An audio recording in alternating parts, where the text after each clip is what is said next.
This is a brief audio review of Chapter 8, Theories of Social Behavior, George Herbert Mead.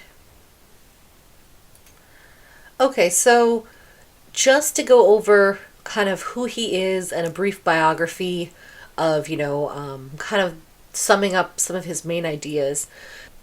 George Herbert Mead was a pragmatist philosopher whose views laid out the foundation for the theory of symbolic interactionism, one of the major theoretical paradigms within sociology. So he's obviously a very important thinker for us to cover in this class.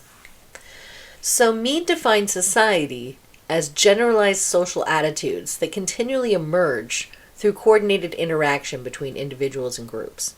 So that core idea of symbolic interactionism is that we make meanings when we interact with each other, right? And that's something that we'll come back to when we talk a little bit more about his specific ideas and arguments.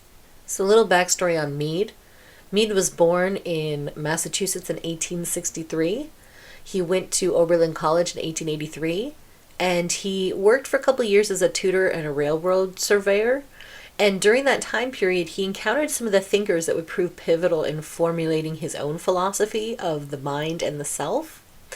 So those people were John Dewey, of course, and Charles Horton Cooley, who I'm sure you've heard of as well. He's kind of one of those prominent early thinkers in symbolic interactionism as well. Charles Horton Cooley gave us that concept of the looking glass self, right? That idea that we see ourselves reflected in others. We are like a mirror, right? That our social interactions are like a mirror, and they reflect back to us whether or not we're kind of approved of or disapproved of. And the idea is we change our, how we act or how we interact with others based on our perceptions of that looking glass self, of how people react to that mirror in society. So obviously someone like Charles Horton Cooley, you're going to see how something like looking glass self is pretty fundamental to understanding Mead's approach, which is different, obviously, than looking glass self, but kind of builds upon notions of the self. So after he got his master's at Harvard in 1888, he was hired as a philosophy instructor at the University of Michigan. And about a couple years after that, he moved to University of Chicago, where Dewey was the head of the Department of Philosophy, who became a very, important influence on him as well, and his philosophy. And he remained there in Chicago until he died in 1931. So Mead's influence on sociology really stemmed largely from a graduate course that he taught in social psychology. So as much as he's kind of an early sociologist, he really had one foot in both worlds of psychology and sociology, or what we often call social psychology, right? So he's looking at the development of the individual, the development of the mind, but he's really looking at it within a social context. So shortly after his death, the transcripts of a lot of his popular lectures were edited and published as Mind, Self, and Society. So another thing that's important to understand about George Herbert Mead is that he was involved in the progressive movement. So he, his early academic career was complemented with active involvement in activism for the progressive movement in the early 20th century. And so the progressive movement itself was a movement whose aims were to eliminate government corruption, to reform exploitative business practices and labor practices, and to establish women's suffrage, or, the right for women to vote. And through this progressive movement, he worked closely with Jane Addams, someone that's mentioned briefly in the chapter. I put some more information in your additional resources about Jane Addams because she's another very important figure in sociology. So Mead worked closely with Jane Addams, who was a pioneer, activist, and architect of professional social work. And she really believed in educational reforms and feminist causes. So she basically created the notion of social work. She believed in taking the discipline of sociology into action instead of just theory and arguments. Jane Addams is famous for Hull House, which was a settlement house in Chicago where she got money. Well, she used a lot of her own money because she was a wealthy person, and she got money from other wealthy people to contribute to rent and maintenance in a house to offer social services, research, study, debate. So it was a goal to get young, educated people out of their offices in academia and into the communities that needed their help the most. So this meant education, health services, food, and other needs were met at Hull House. And Hull House hosted thousands of people a week. So students at Hull House could learn about trades, but also art. And Adams opened facilities to Hull House like a public kitchen that was open to anyone who wanted a free meal. There was also a coffee house, a gym, a swimming pool, a boarding club for girls, a bookbindery, an art studio, a music school, a drama club, a library, an employment bureau, and even a museum. And so Hull House offered night school for working adults, various clubs for kids, a daycare, a bathhouse, and a theater. So they helped people get jobs through training programs as well. And Florence Kelly, who lived there for years between 1891 and 1899, increased public interest in the house and the ideas they were developing there, such as the 8-hour workday, a minimum wage, the idea that kids should not be working in factories, which were ideas that only a few years later started becoming laws and bolstered the progressive era.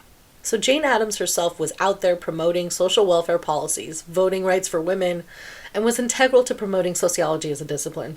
Right? She taught sociology for years at the University of Chicago. She also started an organization that paved the way for there to be a juvenile justice system and separate courts for minors. And she lived with her female partner of over 30 years and did a whole bunch of other stuff, which is why I put some info about her in the additional resources for you to look at this week, because she's a very interesting person as well.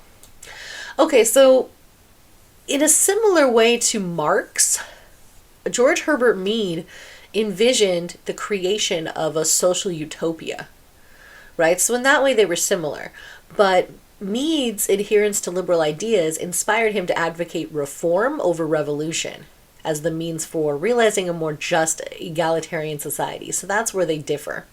For Mead, such a society would be based on expanding universal rights that enabled individuals to pursue their own interests, while at the same time creating more cooperative, fully fledged democratic order. At the root of this evolutionary process stood individuals coordinating their actions with one another through sympathetic understanding and the self-inhibition of behaviors detrimental to social cohesion. So basically, like, people learn how to get along. They create a more just, egalitarian society. So instead of overthrowing the bourgeoisie by the proletariat as the way that Marx saw it, Mead saw it as, maybe we just teach people some stuff, help them figure out their own interests, and make sure they can actually, interact well with each other. Okay, so these are some big ones. So let me go through this kind of briefly here. So Mead was interested in the relationship between meanings of objects and behavior. And so that's pragmatism. This was offered as a method for studying the relationship between the meanings of objects and our conscious behaviors when encountering these objects. More specifically, the early pragmatists argued that the meaning of objects and actions lie in their practical aspects. So how they allow individuals to adapt to and solve the problems they confront. So this means that things do not have an inherent meaning. Its meaning is in relation to how we interact with it. So for example, a tree can mean different things to different people depending on their need. It can be shade from the heat. It can be fuel for fires or pulp for paper. It can be something to be chopped down because it's in the way, or something to be preserved due to a social value. The tree itself has no meaning outside of the meanings we have with it when we interact with it.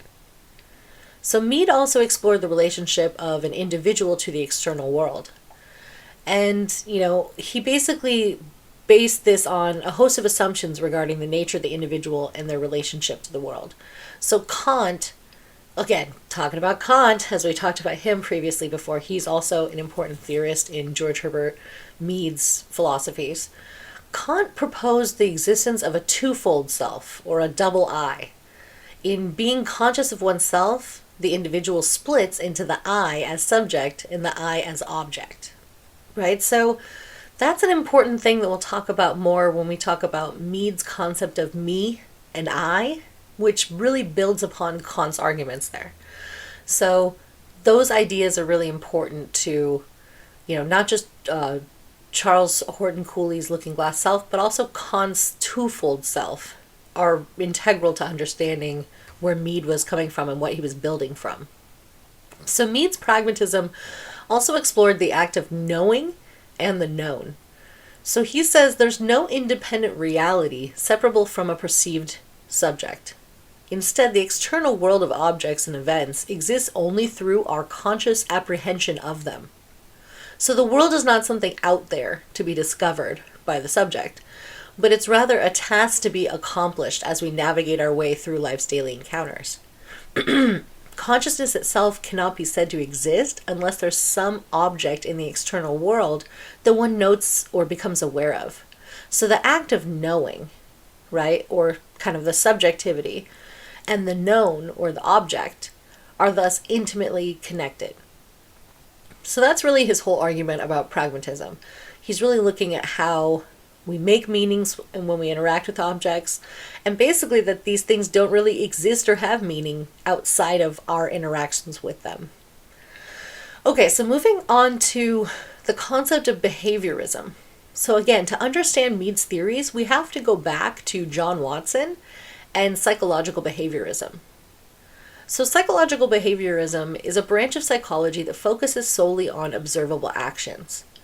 Its proponents argue that because states of minds, feeling, desires, and thinking are things we can't observe, like we can look at another person and we can tell they're thinking, but we can't tell what they're thinking, right? So since we can't observe thoughts, Watson said that that means we can't study them scientifically. Only overt behaviors can be studied scientifically because they're open to observation.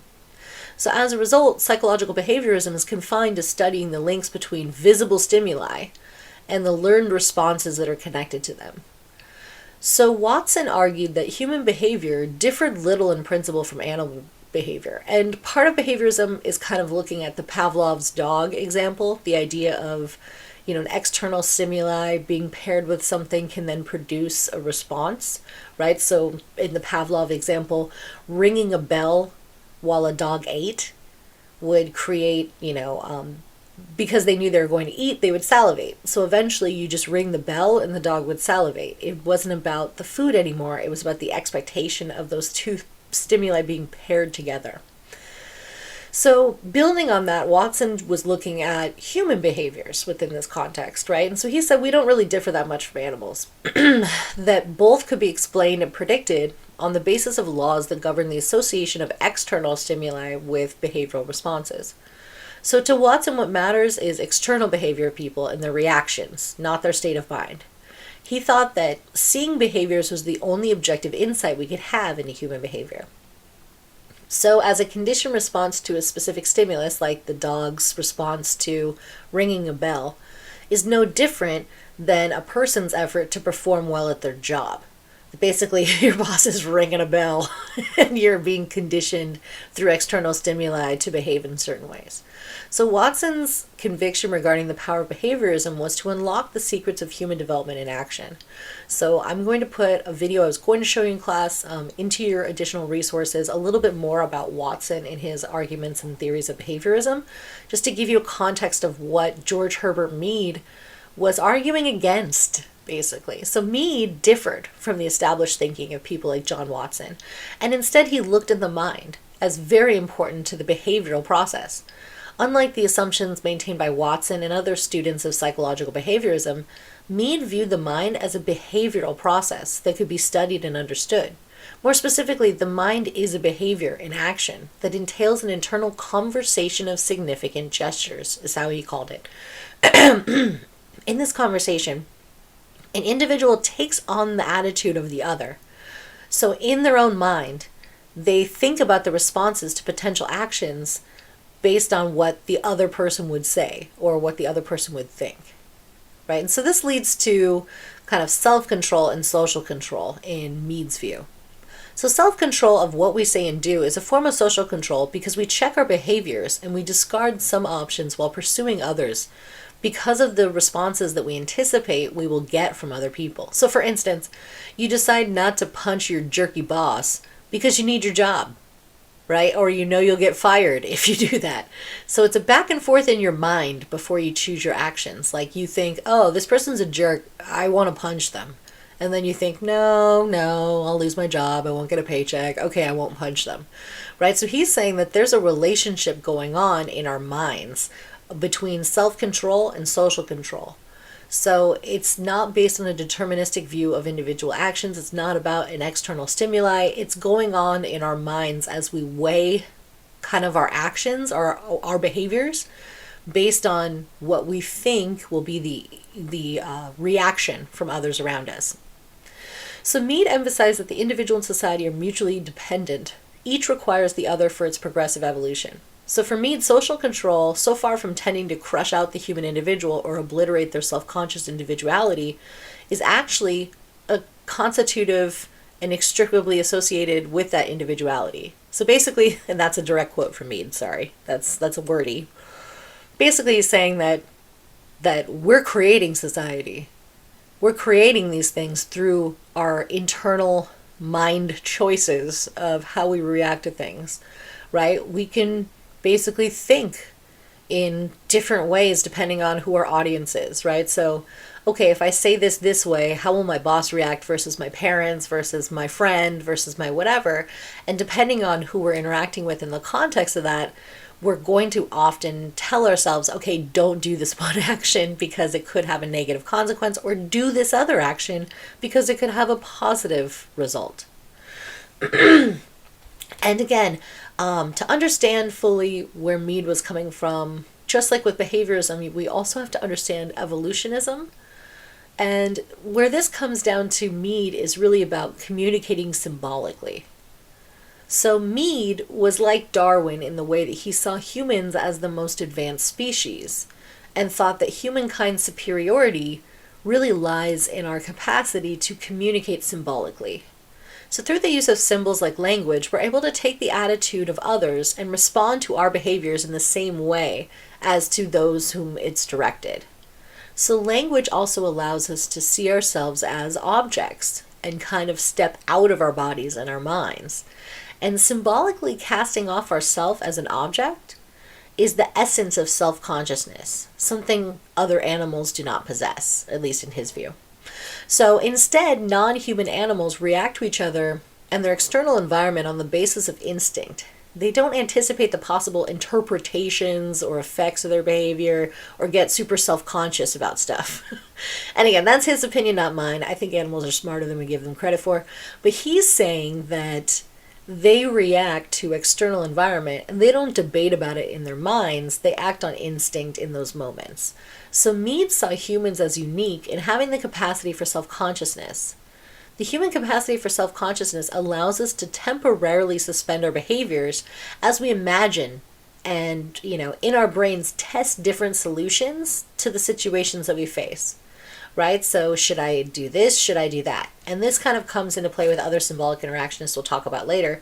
They talk about how sometimes we're in ambiguous environments where we don't really know how to act. So we often look to each other to try and figure out how to act. So Mead would say we have this internalized process in our brains that's kind of helping us weigh the pros and cons of any particular action, before we actually do it.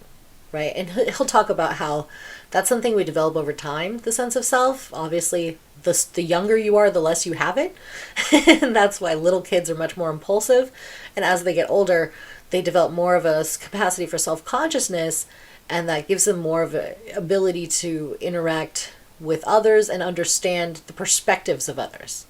Right? So the ability to interact symbolically with others, with, the environment as well, not only makes it possible for an individual to adjust to problems that they have in their life, but it also creates a social evolution, right? A mechanism for societal evolution. So this is where he thought that if we could just make people self-conscious and make them feel, the kind of perspectives of others and understand others, then we could actually, create a more democratic, universal society where everyone's respected, right? So his whole version of the utopia is kind of growing out of this process of self-consciousness. So Mead's practical view highlighted the role of science as an instrument for addressing the problems that we confront in our lives and in our social environments. So whether it's the problem of crime, pollution, illness, The scientific method is going to generate solutions that can be tested by us. So basically, it's like a way we've taken the self-conscious battle in our minds and, made it external is through a testable scientific method.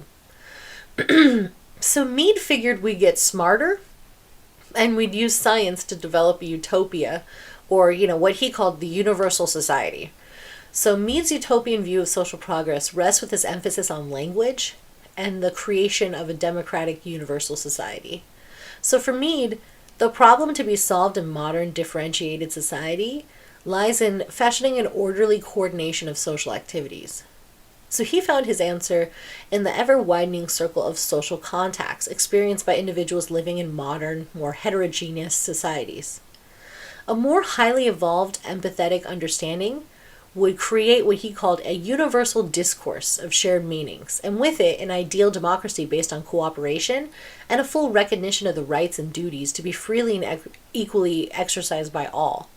Right? So the more that we can understand people and step into their shoes and think from their perspectives and, really care about how they will feel and how they will react to our actions, the more we can create this universal discourse, or this, utopian society that he wanted to create, where we care about each other and actually care about each other's feelings and, react in those kinds of ways.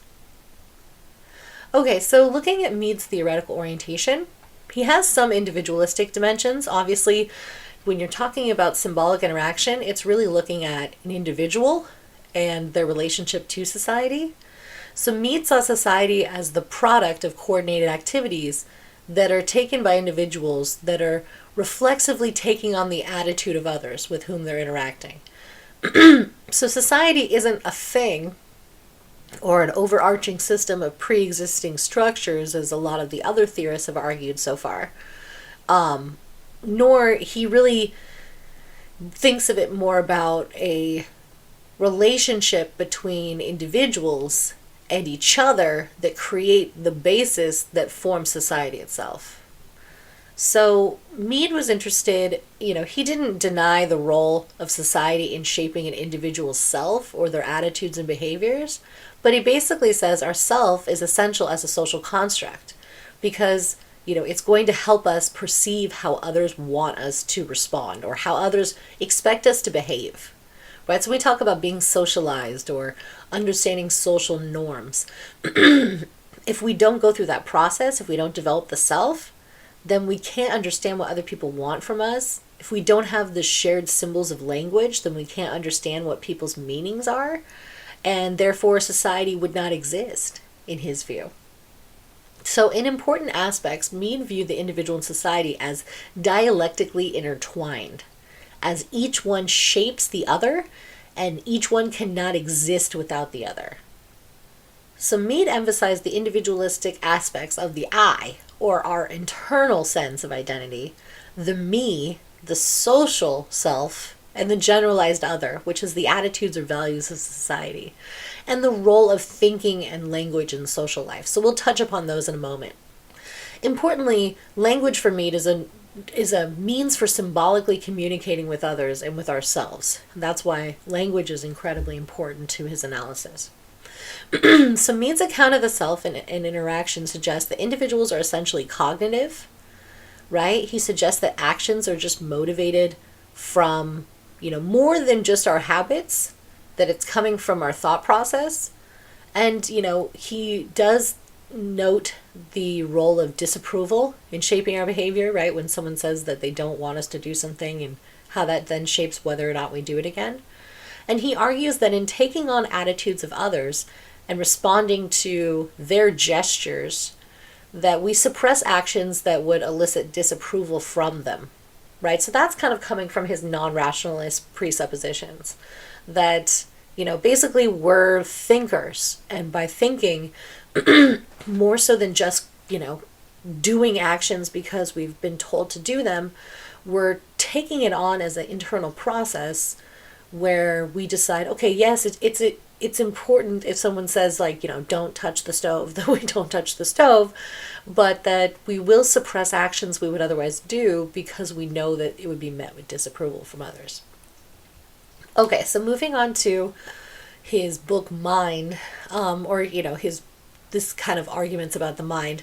So mind allows control of one's actions, right? The mind involves an internal conversation of gestures that makes it possible for the imagined testing of alternative lines of conduct. So you think to yourself, if I do this action, how will this person, or how will this group, or how will these people in general react to what I'm doing?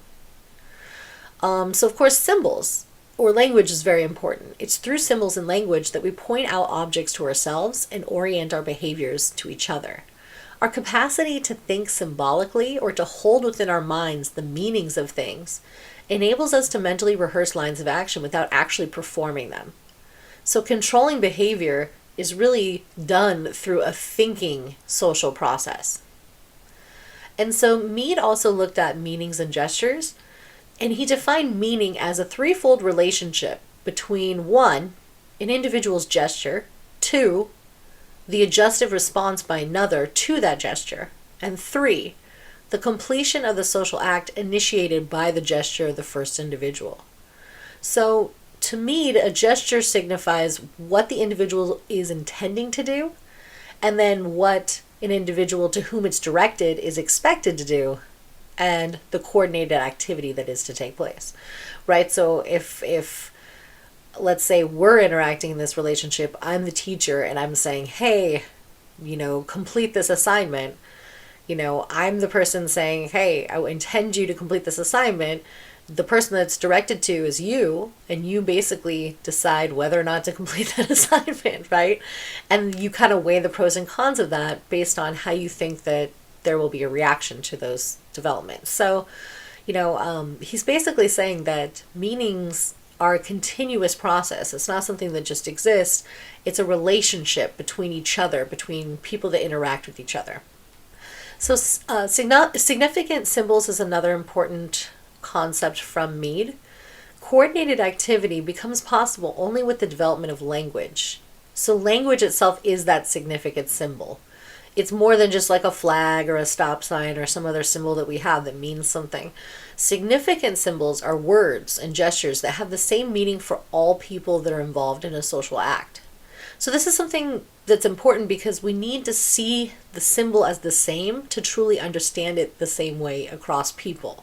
So if I say something was, I don't know, blue, you have some sense of the color I'm talking about. You're not mistaking it for yellow or red or green or something else that would change your interpretation of my meaning.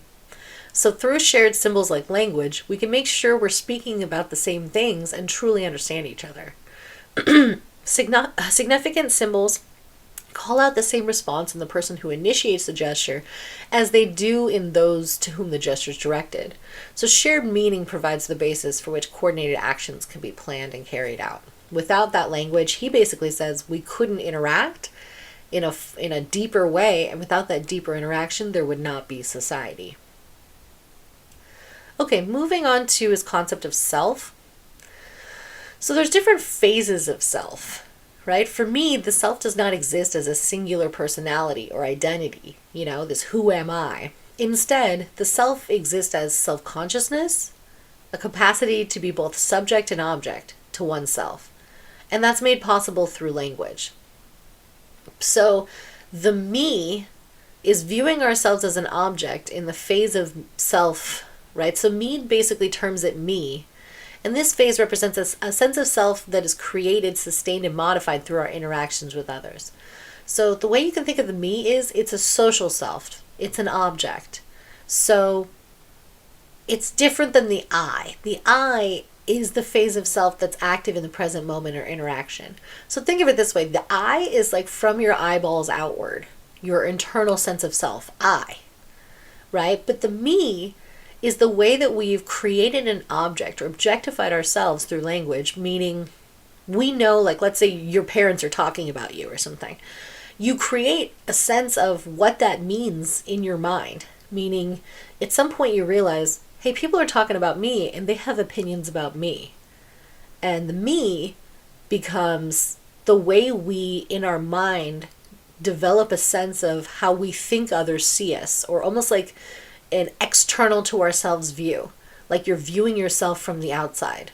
right? Versus the I is really from your eyeballs outward, your internalized experience of who you are, of yourself. So we all have multiple social selves, as assuming the attitudes of particular others or of our community can shape our behavior. So Mead argued that we start to develop our sense of self when we start to learn language, but he also said children develop their sense of self in stages over time as they become less egotistical and more aware of the social expectations of them as they age and become more psychologically sophisticated. So the preparatory stage is when kids are very little, and they're just trying to get a sense of the world and the people and the roles within that world. So this is like toddler to preschool aged. And this stage is characterized by imitation, from the earliest peekaboos and giggles to trying to do things that adults or maybe other kids are doing, such as giving a kid a toy vacuum cleaner so they can feel like they're helping clean up, or giving them a toy lawnmower so they can feel like they're helping. Right? So that's a pretty early stage of development where you're just learning language and you're starting to understand self. The play stage is the next stage of development. And the play stage is marked by the ability to assume the attitude of only one particular individual at a time. So this is the stage of self-consciousness that we find children in until about the age of 8 or 9. So in play stage, a child's able to switch successively between discrete roles while taking on the attitudes of specific others towards themselves. So play can take on roles as kids understand them. So the roles could be like, okay, I'm the mom and you're the child, and I tell you, you have to go to bed because I'm the mom, right? Something like that. They play roles. So they could be, a doctor and patient, or teacher and student, and they understand the kind of dynamics between those roles. Or sometimes, in the modern context, it could be like superhero and princess, right? Or things like that. They play roles. And they get a sense of how adults do these things in their everyday life, right? So if they're saying, okay, I'm the teacher and you're the student and here's some homework and, this kind of stuff, it's really adorable when they're playing at that age. But the idea is that in the play stage, they're just trying to understand those roles, but they're really only taking on one at a time. Now, in the game stage, that's the third stage where a child is able to move beyond taking on the role of a particular other and assumes the roles of multiple others simultaneously. So the child has the ability to control their actions on the basis of the abstract rules of the game. So the soccer example is the best example ever for this, meaning if you've ever seen kids about under 8 years old play soccer, it's just wild, right? It's chaos. It looks like you're watching rugby. Like all the kids are grouped around the ball. Some kids are just pulling up grass or just like eating orange slices on the side before it's even, that time. Versus if you see kids like maybe older than this, like 10 years old playing soccer, it looks like soccer, right? Why? Well, because what's interesting is as you develop your sense of self in Mead's view, once you get to a certain point, you start to understand not just your role within a particular context, but the roles of everyone else. So if I'm the goalie, I know, okay, here's my role, and here's how it relates to the other players on the field and what their roles are. And the idea that all of our roles are important to the functioning of that team. So that's kind of a good analogy for how we start to develop our sense of self in society and how, our role within that team contributes to kind of the whole, right? And he says that through this game stage, when we take on the perspectives of more than just one person, and we take them on simultaneously, we develop this sense of what he calls the generalized other. So this is basically like the organized community or group to which an individual belongs. So you start thinking things like, instead of like, what will mom think, or what will my teacher think, you think, what will they think? Right? We hear this a lot. Well, what will people think? What will they think? And you're like, who's they? Right? It's the generalized other. It's this kind of a sense of, how my actions will be judged. Right? So like, let's say I'm a little kid and I throw a temper tantrum. I might think, okay, how are my parents going to react to this? But as you get older, your actions start to be filtered through this idea of a generalized other. How will they think? What will society think? What will people think? Right? In a more generalized sense. So Mead was also interested in the relationship between the self and society. And, he said that the notion of a generalized other illustrates a dialectical relationship between the self and society, as the generalized other develops from its rudimentary form or self-consciousness, this develops more fully, and an individual then begins to take on the imagined attitudes of others towards themselves, and imagined attitudes of people they don't even know, right? It's no longer about the people in their everyday lives, their significant others.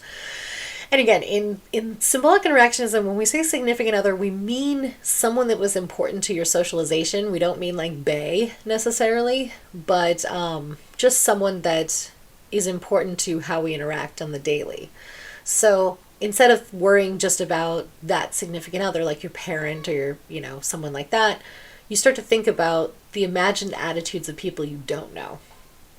And so taking on the attitude of the generalized other is a process, right? And so basically he says that the only way we can have group processes and activities is if people have the ability to take on this process of the generalized other.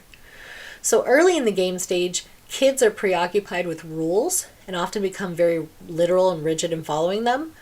But then once they take on this ability to understand the generalized other, it's not simply about following rules. The players become conscious of their part in the rules, right? So like you're the player on the field and you understand, okay, yeah, this is the rules for the game, but you start to understand, well, what is my position? How is that related to the rules? How am I inhabiting or creating those rules through my actions on the field? So no longer are you just merely in the game, you're now above the game, right? As the rules become subject to self-conscious interpretation and can actually, change as you interpret them. So when determining what paths of behaviors that we're going to pursue, we think to ourselves and we develop ourselves in terms of language. So language is the essential intermediate for the birth of the mind and the self. It's an essential medium. And as the medium through which we control our actions and coordinate them with others, language is what makes society itself possible.